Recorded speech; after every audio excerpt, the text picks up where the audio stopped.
Good morning, Lifeway. Tanong ko lang kayo, ano pinakamahal na pabango na nagamit na ninyo? Paco Rabanne, ano yun? Ha? Ibibigay ko pa lang sa'yo. Ang pinakamahal na pabango ngayon, either diesel o gasoline o gas, no? Ah, kung gusto niyo pa siya ng asawa niyo sa pinakamahal na puntahan, dali niyo sa gasolinahan. But this is a heads up. I think by Tuesday, hanggang ngayon, daman na natin, by Tuesday baka umabot ng 100 per liter ng diesel. So be prepared. Be prepared. Konting tiis lang mga kapatid, patuloy tayong manalangin. We don't know if it is a protracted war, but all we know is that God's peace will guard our hearts and our minds in the midst of this. Patuloy na I'm encouraging you na pag minadaan ng kayong gasolinahan at kami ni Ellen kanina on our way, nagko-compare kami ng prices. You could actually do that para alam niyo saan mas mura. Saan mas mura yung gasoline. Let's help one another. Amen? Amen. Yan, okay. Now, one of our core values here at Lifeway Church ay yung pong sinasabing centrality of the Word of God.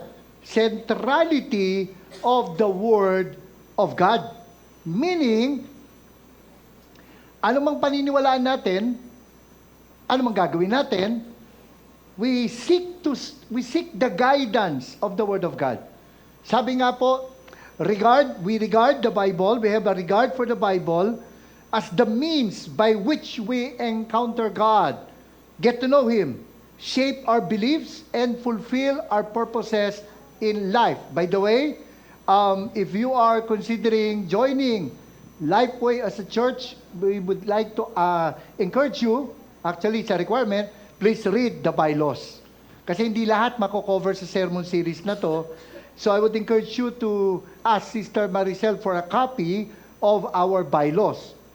Now, why should the Bible be central in our personal lives and as a church? And so this morning we'll go to the third part of our Belong series. We have already discussed why membership matters, why communion matters, why baptism matters. This morning we'll start the third part, or basically the third major section, and that would be why belief matters. It really matters what and why we believe. Sa ating pong statement of faith, ang sabi po ay ganito, let's read this together. 1, 2, go. The Bible is the inspired Word of God, written without error. So it is our only sure source of knowledge about God and His plans, and is our absolute guide for doctrinal teaching and godly living. The statement of faith is basically a summary of what we believe, the major things that we believe as a church. And in our statement of faith, curious lang ako, sino po yung binasa na ninyo yung ating statement of faith? Yan. So, nakikiusap ako, mga kapatid. Humingi na kayo ng kopya ng ating bylaws, basahin po natin. Nandun po yung ating core values and statement of faith. In our statement of faith, sa bandang baba, makikita nyo nakalagay, the Bible as the final authority of faith and conduct. At ang sabi sa dulo ito, this doctrinal statement, our statement of faith, does not exhaust the extent of our beliefs. As I mentioned, it's a summary of the major teachings of our church. The Bible itself, as the inspired and infallible, big word, no? Mamaya we'll talk about that. Infallible Word of God that speaks with final authority concerning truth, morality, and the proper conduct of mankind is the sole and final source of all that we believe. Actually, kung talagang we'll go through line by line sa ating statement of faith, hindi lang mga 3 parts ito. Itong what we believe matters. Although baka lumampas tayo ng konti. Pero kung isa-isay natin yan, baka hindi pa tapos ang taon, hindi pa tayo tapos. No? Tapos na ang taon, hindi pa tayo tapos. Ang gagawin po natin, I will highlight keywords that would explain why we believe that the Bible is the only sure source of knowledge about God and His plans and is our absolute guide for our doctrinal teaching and godly living. We will talk about why we believe that the Bible speaks with final authority and it is the sole and final source of all that believe. Particularly, we will look at this portion. The Bible is the inspired Word of God written without error. The Bible is the inspired and infallible Word of God. Again, sa pag-go through natin sa series na ito, nawa makita po natin that the Bible was not just given to increase our knowledge but to change our lives. The Bible was not just given for information, the Bible was given for transformation, and yes, it matters what we believe and why we believe it. Let us pray. Father, you said in your word, in your prayer, in the garden, your word, your Son said, your word is truth. And I pray that as we look into what we believe about your word,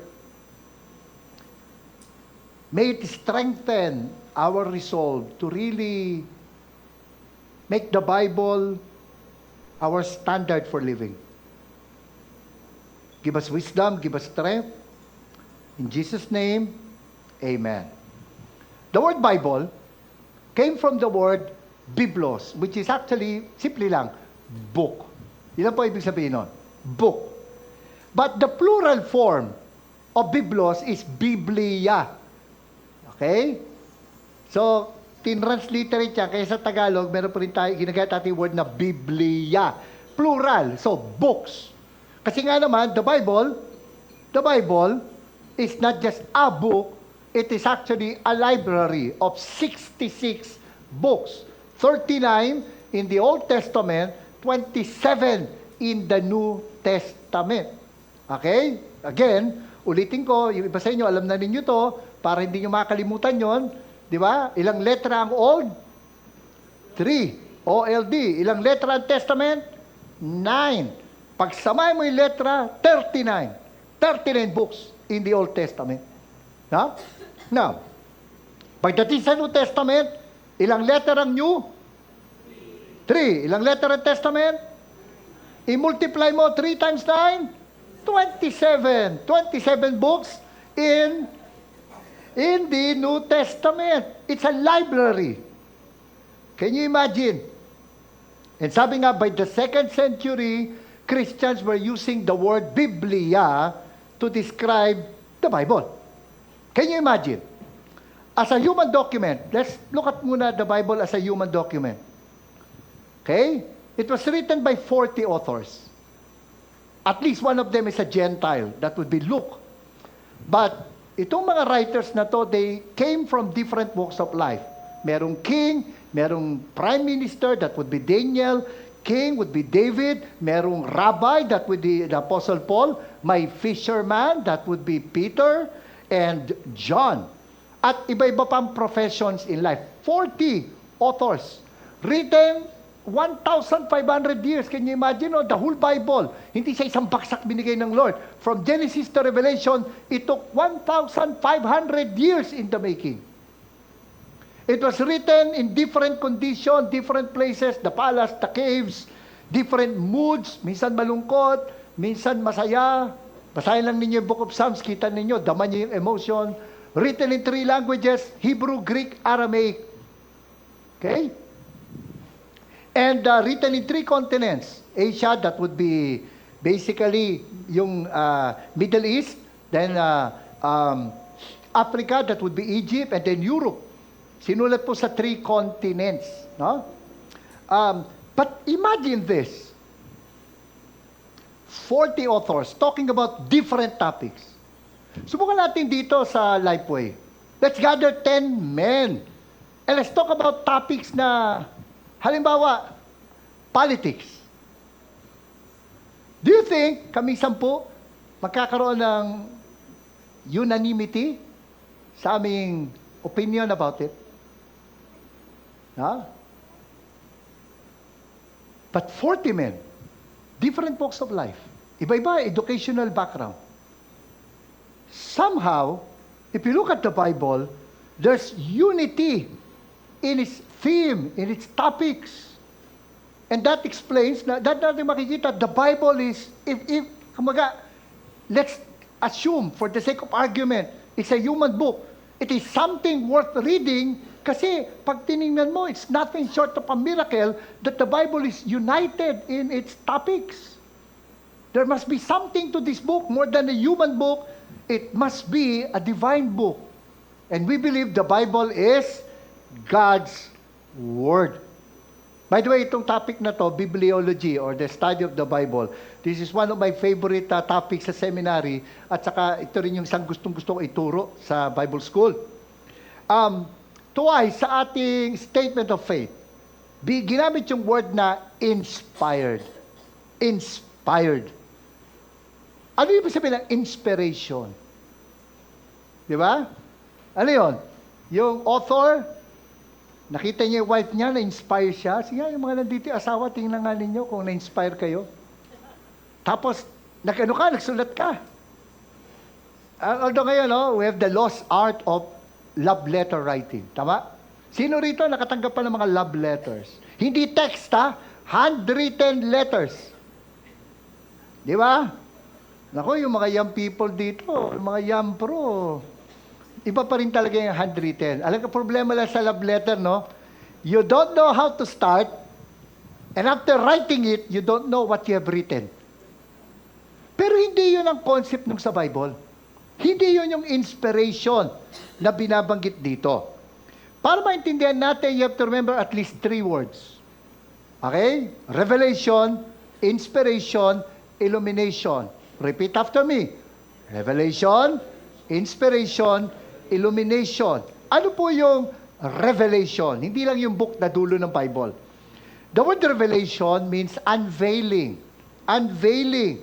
Parang may isang estatwa, tapos may takip. Now, very important yung meaning na yun because, ibig sabihin, unless inalis yung takip, hindi mo makikita kung anong tinatakpan niya. Ganon din naman, when we say revelation, it is something hidden that we will never know it until and unless God unveils it.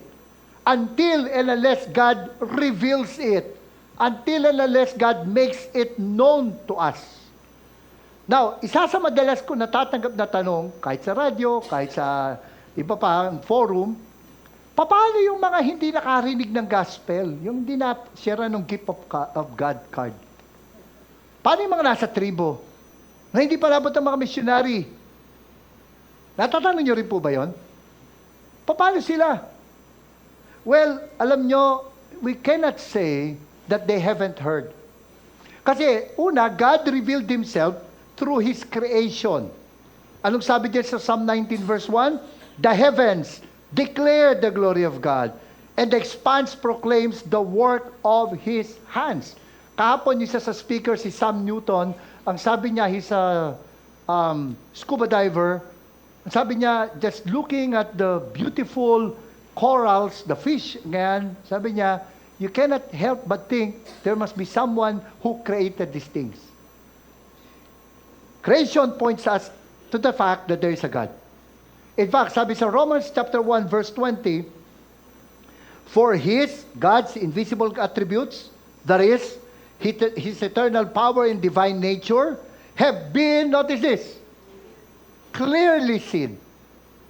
Since the creation of the world, being understood through what He has made. Notice, clearly. Di ba? Clearly seen. God spoke and speaks to us through His creation. Second, God speaks to us through our conscience. Through our conscience. Kahit na, alam nyo ba yung word na dispalinghado? Ba mga young people natin, blank na eh. Dispalingado. Meaning, kahit na defective, dahil sa kasalanan ng tao, ang konsensya natin ay masasabing nasunog, kumbaga, kahit papaano, yung ating conscience, may kurot pa rin yan. Meron pa rin kurot yan. Kahit hindi safeguard ang sabon mo, may konsensya ka.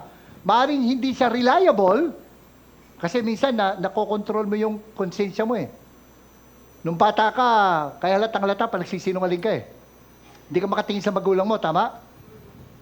Although nasanay ka na titig ka sa magulang mo kahit nagsisinungaling ka. You're able to control yung prompting ng conscience, but we do have a conscience. And even if it's defective, para yung relo, yung may kamay, hindi yung digital para yung relo na stuck. Let's say, nag-stuck siya sa 3 o'clock. At least, yung relo na yan, tama yan twice a day. No? Twice a day. Now, may conscience ang tao. Sabi nga sa Romans, they show that the work of the law is written on their hearts. Their consciences confirm this. Their competing thoughts either accuse or even accuse them everywhere you go. People have a general sense of what is right and wrong. All over the world, murder is wrong. Although may iba't ibang definition, ano ibig sabihin ng murder, or kaya may iba't ibang definition, like, pag ito bang tao ito, pinatay ko, walang due process, ano tawag doon? Murder ba? Pero sa totoo lang, ang point pa rin is this, it's always wrong to murder someone.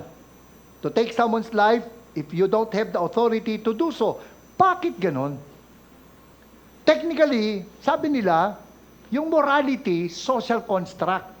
Ano ibig sabihin nun? Nag-usap tayo.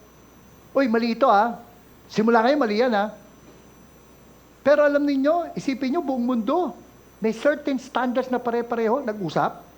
Hindi, may conscience. Technically, creation, conscience, ang tawag dyan, natural revelation. Natural revelation. But, are you still there? Natural revelation is limited.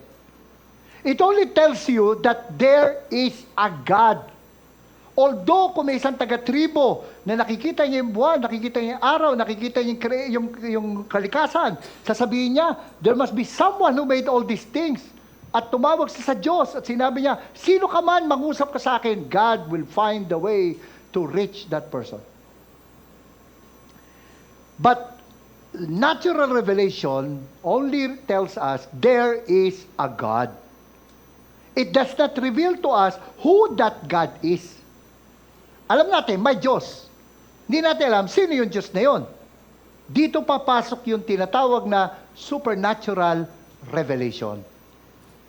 Ano yung supernatural revelation? Ayan na, the Lord sent prophets. Long ago, God spoke to our ancestors by the prophets at different times, in different ways. Dreams, visions, miracles, direct speech from God. These prophets were His representatives. And then, in these last days, He has spoken to us by His Son.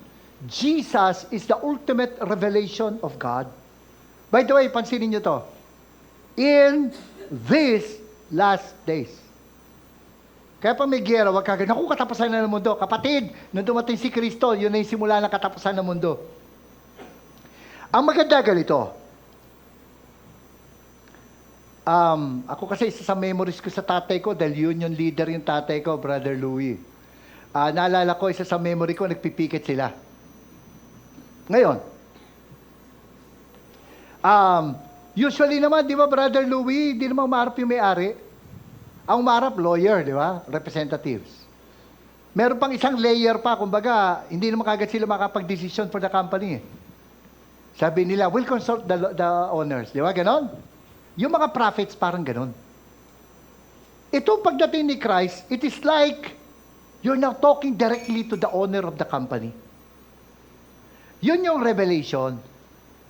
Then, inspiration. Ano yung unang word? Revelation. Pangalawang word? Inspiration. Ano naman yung inspiration? God had His message through the revelation written down. Pinasulat na ng Lord.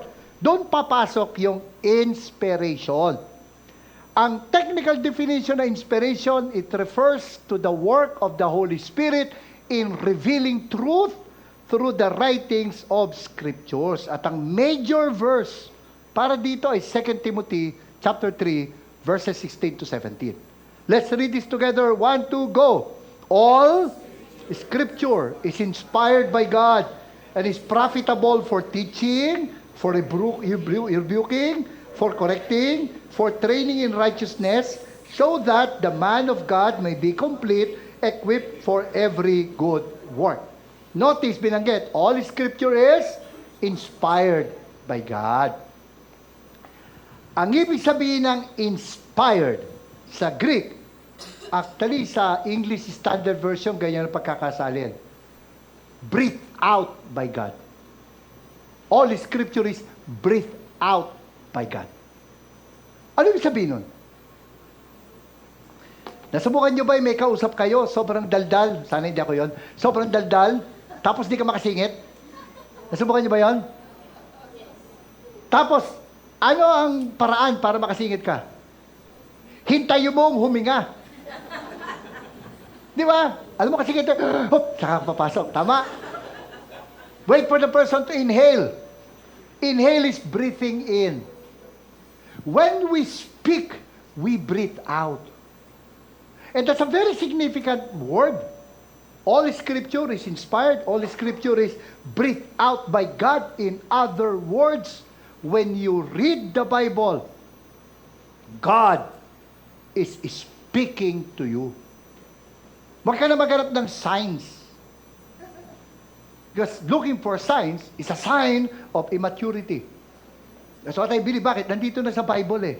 Everything we need to know, everything we need to do is detailed in the Bible. Kaya kinakailangan, sanayin natin sarili natin na we let the Bible speak. God speaks to us through His Word.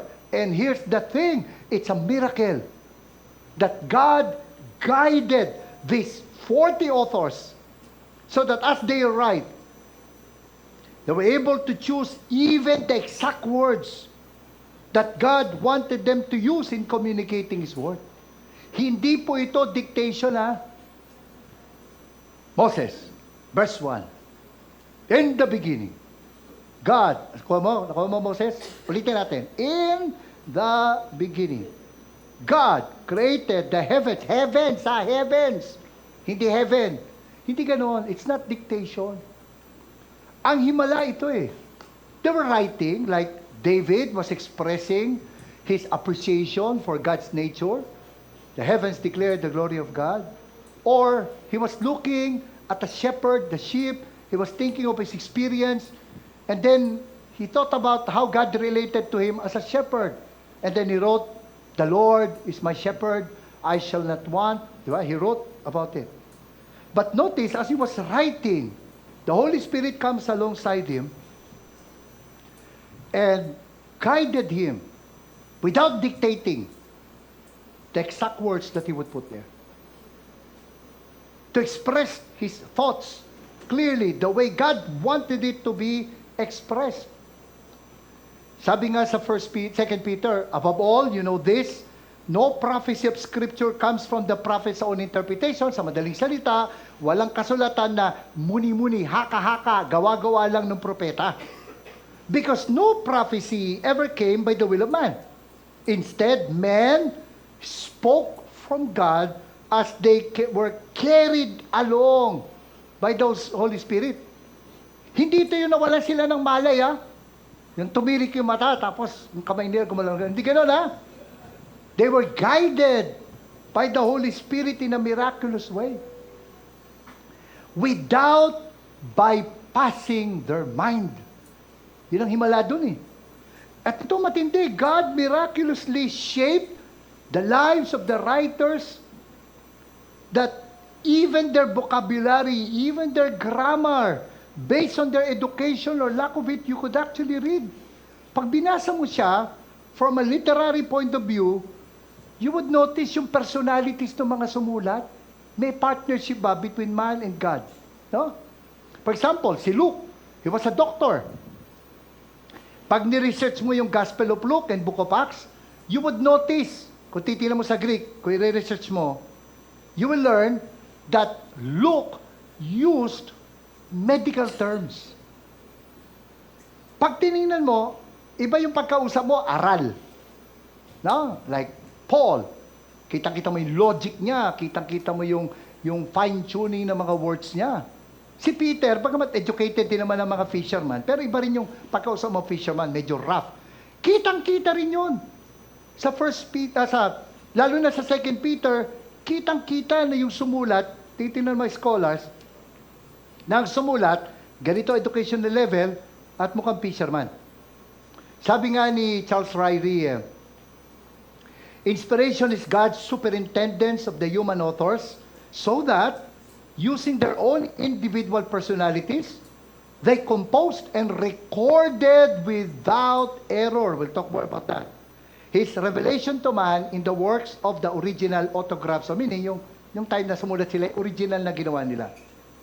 So, from revelation to inspiration, God revealed Himself and His will, and then He had that written down. Ano ulit? Revelation, inspiration, illumination. Ano may illumination? Basically, yung revelation tapos na.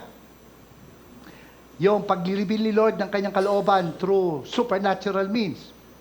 Yung inspiration, tapos na. Nasulat na Bible. Yung illumination, hanggang ngayon nangyayari yun. God guiding us through the Holy Spirit to understand His Word. Yun ang illumination. Basahin ulit natin ating statement of faith. Ang sabi dyan, without error. The Bible was written without error. At sabi dyan, it is the inspired and infallible Word of God. Actually, infallible, it's another way of saying, without error. Ito matindi. The Bible is without error, not only in what is contained in the Bible, but also in what the Bible teaches. Wala siyang mali sa nilalaman, wala siyang mali sa itinuturo. Very important yun. Kasi may mga nagsasabi, walang mali ang Bible sa tinuturo, pero may mali siya sa nilalaman. Hindi ubra yun. Kasi kung ang Bible may mali sa nilalaman, paano mo mapagkakatiwalaan na walang mali yung tinuturo niya? Kaya nga dapat galit tayo sa fake news eh. Kasi, hindi, kung ano naman yung paniniwala ko, sinuporta niya. Fake news nga eh. Huwag mo dapat paniwalaan yan. Pag ganito, gusto mong bumili ng kotse. Kasi, mahal ng gasolina eh. Gusto mong bumili ng hybrid, NAX. Sana all. No? Hybrid, EV. Di ba? Itbulaga. Hindi. Electric vehicle. So, bibili ka second hand. Second hand. Tumingin ka sa Facebook Marketplace. Uy, may nabasa ka. Well-maintained, low mileage, at hindi pa nabaha. Alam niyo, nung panahon ng Ondoy, di ba pagkatapos nun, ang hirap bumili ng kotse? Kasi hindi mo alam, baka mamaya Ondoy car. Nalubog. Tapos, nung binabasa mo, excited ka na. Nakita mo rin, it comes in your favorite color. Ano favorite color nyo? Metallic red, mga ganon. Kasi, natin, nakita mo, metallic red, tumawag ka ngayon doon sa seller, tapos nagagiri kayo mag-meet. Tapos nung nakita kayo, dala niya black. Tell mo, nasan yung red? Tinanong mo, nasan yung red? Hindi, yan din yun. Would you believe the seller? Malabo naman typo yun. Kasi, kung yung doon pala sa kulay may problema na tayo, you could question yung iba pa nilang claim tungkol sa maintenance, tungkol sa mileage, kasi baka may pinakilaman din yung odometer. It's the same with the Bible. It has to be without error in what it contains and in what it teaches. There was a time, may pinagtatawanan nila, lumabas yata sa 7th or 8th edition ng Encyclopedia Britannica na nagkamali ang Bible. May binanggit na king. Tapos, sabi nila, wala tayong record ng king na yon. Questionable talaga ang Bible. It was an error. Then later on, nagukay pa yung mga archaeologists, na-discover nila yung proof ng king na yon. So, nakamali yung Encyclopedia Britannica. Hindi yung Bible. And the Bible is our standard for faith and life. Standard for what we believe, standard for what we should practice. Kasi nga, the Bible speaks with final authority concerning truth, morality, and the proper conduct of mankind. Since it is the Word of God, it comes with the authority of the God of the Word. Ulitin ko. Since it is the Word of God, it comes with the authority of the God of the Word. Ang logic ito. God is without error. The Bible is His Word. Therefore, the Bible is without error. Ulitin ko. God is without error. The Bible is His Word. Therefore, the Bible is without error. At dahil naniniwala tayo that the Bible is the inspired Word of God, it is without error, infallible. Ano sabi diyan?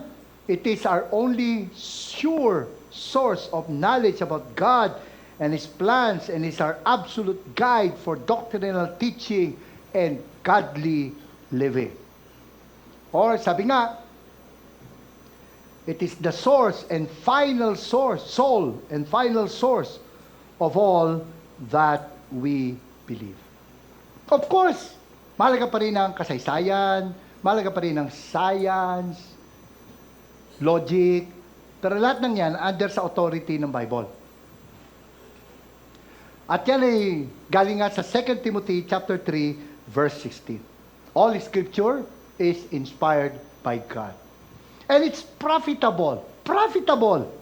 Or, sa New Living, useful. Useful for what? It is profitable for teaching, telling us what is right, for rebuking, exposing what is wrong, for correcting how to be right, and for training how to remain right. The Bible teaches us what is right, shows us what is wrong. It teaches us how to be right and how to remain right. Kaya may kausap ako, Pastor, kasi ganito yan. Nagpe-pray ka limbawa, Lord, saan ako mag-aaral? Nasa Bible ba yung salitang Araneo? Lasal? No? Nasa Bible ba? Wala. Paano yun? Kaya dapat malinaw sa atin, ibig sabihin nito eh. Kasi sa Bible, merong precept, mga direct statements. Meron din principle. Na kahit hindi directly binanggit, may kinalaman. Hindi ka naman yung, bubuksan mo yung Bible, gano'n ka. Di ba? Saan ako mag-aaral, Lord? O kaya, Lord, anong kalooban mo sa buhay ko? Judas hanged himself. Uy, mali yata yun, mali. Buksan natin ulit. Ano man ang dapat mong gawin mo na ngayon. Pambira naman. Uy, natatawa kayo, pero alam ba ninyo, trivia, noong EDSA 2, bakit nag-decision ng Supreme Court, i-swear in si GMA?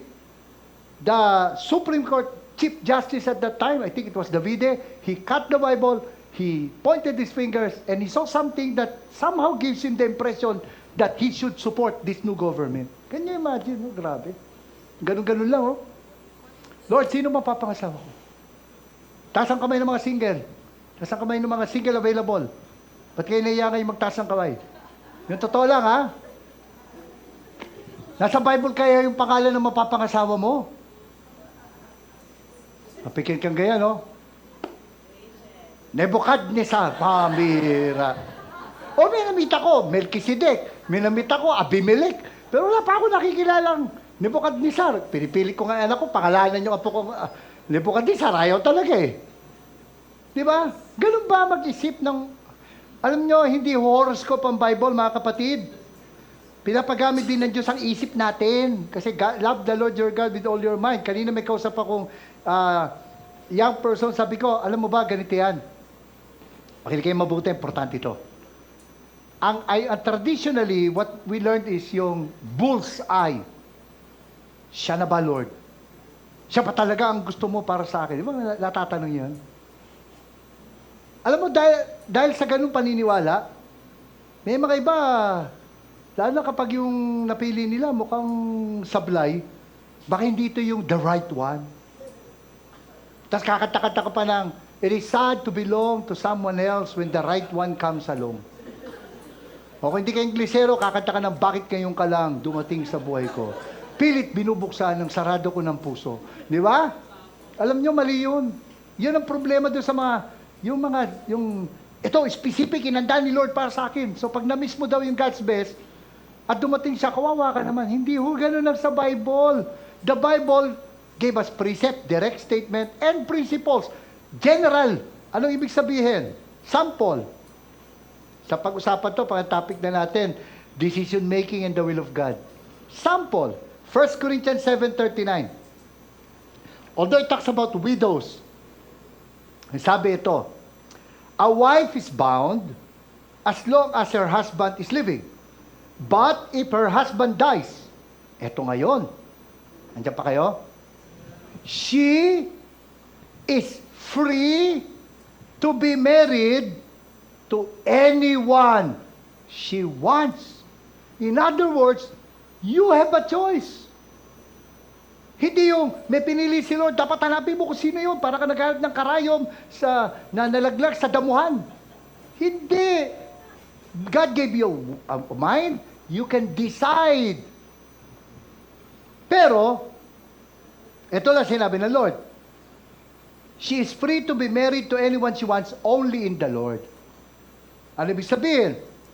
So, halimbawa, may nanligaw sa iyo, o may gusto kang ligawan, hindi pa believer. Huwag mo sasabihin sa Lord, Lord, please siya na. Kung hindi na rin lang siya, Lord, kunin mo na siya. Mga ganon. Hindi ganon. Huwag mo na itatanong, Lord, gusto mo ba to? Sinabi na nga ni Lord, Christian eh. Pero itong point, imagine nyo itong building na to, yan yung pader. Outside the building, outside the pader, yung wala kay Lord. So kapag yan di Christian, huwag mo naman itanong. Huwag din naman, si share ko para maging Christian, para siya na. Tawag ko doon, evangeligaw. Hindi evangelism, evangeligaw. Ito ngayon, kung ikaw single, available, anyone, generally anyone na single and available, sino man ang pili mo doon, God will honor it. Kasi you are free to be married to whoever you choose, only the Lord. Pero siyempre, hindi lang yun ang choice. Titingnan mo rin, pareho ba kayo ng takbo ng isip? Pareho ba kayo ng mission sa buhay? Pareho ba kayo ng gustong gawin sa buhay nyo? Pareho ba kayong sumusunod sa Panginoon? Kasi magiging pabigat mo rin yan. Christian nga, hindi naman lumalago sa Lord. Kung mabahay ka, inisip mo, ito ba lalaking ito? Someone that I could really submit.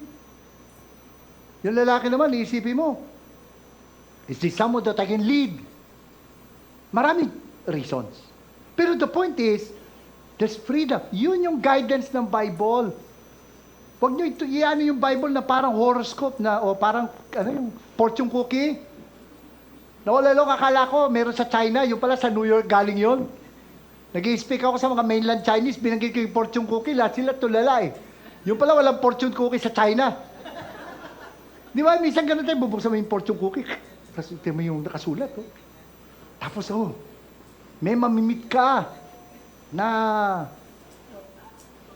hahabulin ka. Interesado sa'yo. Pantuwa ka, no? Tapos yung pala, yun yung pinagkakautangan mo. Hindi ganun ang Bible. That's not how it works. Binibigyan tayo ng general principles. Katulad nga noon. Okay? Mahabang kwento, pero I hope you got the point. At bakit binigay ang Bible? Ano sabi ko? It was not given for information lang, kundi transformation. Not just to increase our knowledge, but to change our lives. Kasi sabi diyan, so that the man of God may be complete. Ano yung sabihin ng complete? Capable, proficient. Everything that we need to become the person God wants us to become is in the Bible. Nandyan na. so that we can be complete. And sabi rito, so that the man of God may be complete, equipped for every good work. Meaning, everything we need to know, everything we need to do is in the Bible. Kaya mga kapatid, the Bible is central and should remain central in the life of Lifeway. Ang panalangin ko po, tulad ng Eat the Word, it is not just something that you want to get over with, but I pray that we will really see the Bible. Sabi nga, I think it was Edmund Chan who said this. Sabi ni Edmund Chan, the Bible is not just a book of meanings. It's a book of meetings. Meetings. Through the pages of the Bible, we get to know God more and more. It's like a love letter from the Lord. And I pray that we will value His Word because our very lives depend on it. Because the Bible should be central in our lives. Let us pray. Father, I ask that you would continue to give us this hunger and thirst for your Word. That we will value your Word more than gold, more than silver. Just like the psalmist, we will say the Bible is our necessary food. That indeed, we cannot live without it. As you have said, man shall not live by bread alone, but by every word that comes from the mouth of God. May we really value, treasure your word.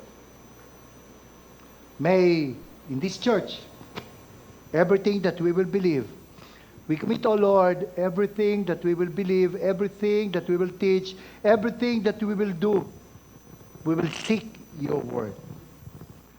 Thank you. In Jesus' name, amen.